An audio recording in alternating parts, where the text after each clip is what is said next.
Quand on parle de conséquences d'insécurité alimentaire, j'ai en mémoire un patient d'une cinquantaine d'années qui est venu me voir en consultation pour des problèmes de poids.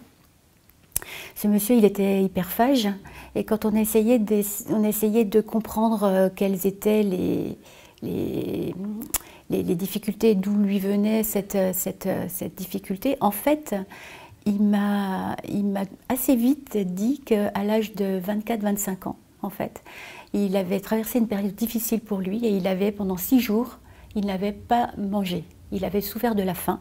Et c'était un épisode qui était tellement important pour lui que de ce jour-là, il s'est mis à avoir un comportement particulier, c'est-à-dire qu'il stocke la nourriture. Il mange énormément en quantité, c'est ce qu'on appelle un petit peu la peur de manquer, la peur d'avoir faim.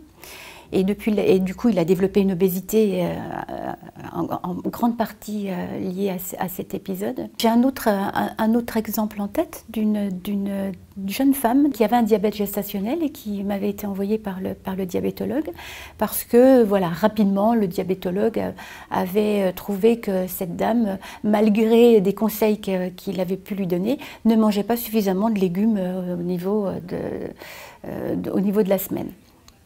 Donc je vois cette dame en consultation et je lui pose la question, mais du coup, qu'est-ce qui se passe? Pourquoi là, au niveau de cette fréquence de légumes, est-ce qu'il y a un problème? Et elle me dit, mais c'est pas du tout que je ne veux pas manger des légumes. Je les aime, les légumes, mais en fait, j'ai pas les moyens de m'acheter des légumes parce que c'est vraiment beaucoup trop cher. Et puis voilà, j'ai des soucis, j'ai des problèmes administratifs qui font que j'ai pas encore de couverture sociale. Et voilà, je suis en difficulté. C'est pour ça que je mange pas de légumes, mais c'est pas parce que je sais pas qu'il faut, c'est pas une histoire de connaissance, c'est que j'ai pas les moyens pour manger pour le moment des légumes.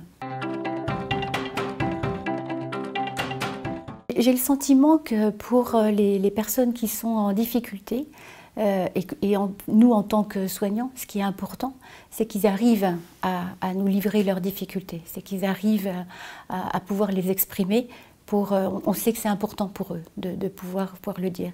Et ce qui est le plus important à mon sens, c'est effectivement qu'on soit vraiment centré sur une relation d'écoute, une relation de confiance, parce que c'est ça qui va permettre aux personnes d'arriver à dire les difficultés qu'ils peuvent avoir, et c'est de cette façon-là qu'on pourra nous également, au mieux, nous adapter et construire avec eux des solutions qui seront le plus adaptées à leur situation.